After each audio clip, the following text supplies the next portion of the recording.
Thank you, Mr. Chairman.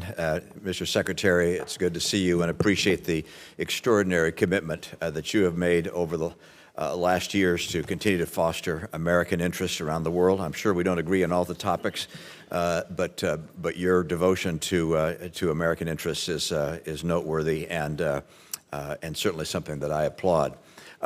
You know I'm going to want to talk about China. China is a disappointment for those of us who followed the Second World War and then followed the collapse of the Soviet Union. We're hoping that China would align with us in some way and see more modernization and liberalization and democracy.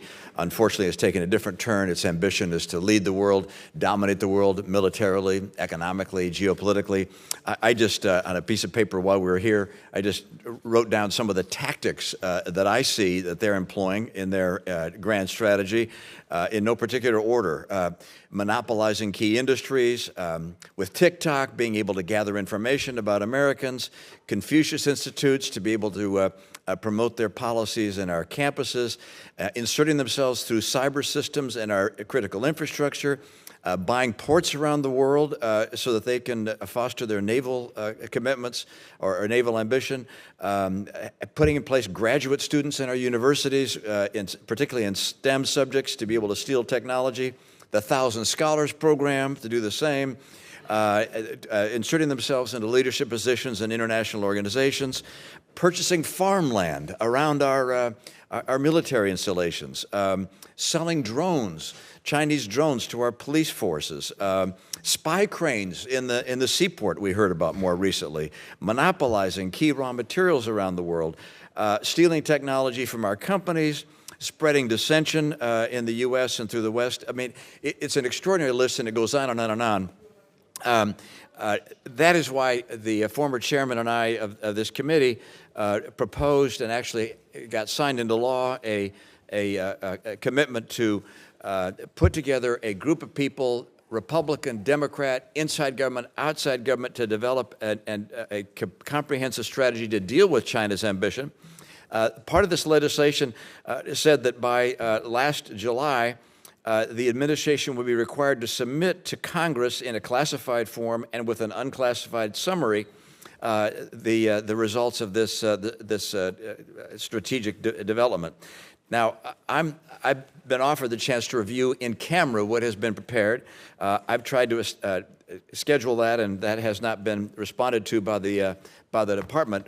But does the State Department intend to submit to the law as signed by the President to actually put in place and to submit to Congress the strategy in a classified form?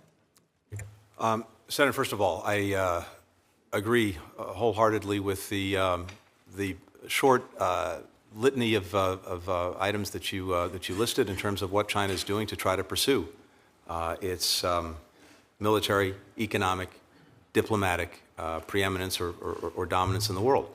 And across the board, we have worked in new and effective ways to deal with that, to push back against that. And I just say very quickly before coming to your question, two fundamental things have changed in our approach to China that allows us to approach it from a position of strength. One, what's happened here at home, the investments that we've made in ourselves with the leadership of Congress, particularly when it comes to infrastructure, when it comes to the CHIPS and Science Act, when it comes to the Inflation Reduction Act. In each of these ways, we put ourselves in a position to make sure that we are leading when it comes to the industries of the future.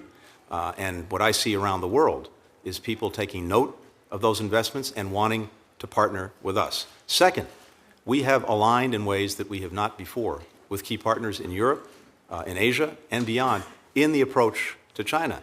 And you see that now in convergence of the approach, the tools that we're using, both individually and collectively, whether it's investment screening mechanisms, whether it's controls on outbound investment to make sure that it's not going to help industries in China that could come back and hurt us, export controls that we're doing in a much more coordinated way, working across the board to deal with some of the economic non-market practices that China engages in that unfairly penalize not only our workers and companies, but workers and companies around the world. I can go on down the list, but we see that convergence in very powerful ways. Now, on the strategy, the advisory board, first, we applaud everything that you've done and your leadership on this for many years. We announced the public strategy back in the spring of 22, and you were very gracious in actually being there when I put that out. Yes, the NSC, I know, and this is what the White House has made available, the classified strategy for in-camera review. I'm going to make sure if there's some problem in scheduling that happens. And I'll also go back to them about what more we can do. I know we've provided classified briefings to members and to staff on the approach that's in the strategy. But let me come back to you on making sure that you can see and other members can see the full strategy in the classified setting. Well, the law that was passed called not just for a classified setting, which is certainly appropriate, but also to submit to Congress in a public setting what the summary of those strategic moves would be. And as I went through that long list of Chinese steps, those are the kinds of things I'm looking for.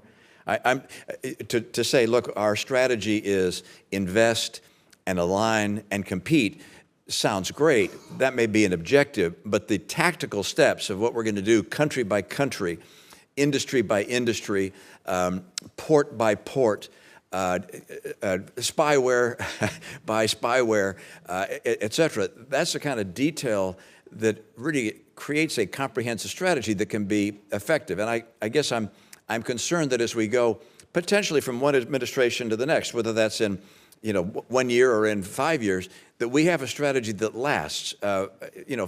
Following the Second World War, George Kennan and others came together to develop a strategy that was very successful in confronting the Soviet Union.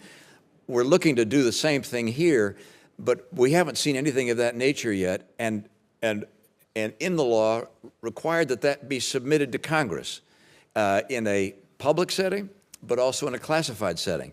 And I would ask that you honor that commitment made in law and provide that information both to Congress and to those of us that would want to attend a classified setting. Thank you, and I'll come back to you on that. Thank you. Senator Merkley. Well, thank you, Mr. Chairman, and thank you, Mr. Secretary.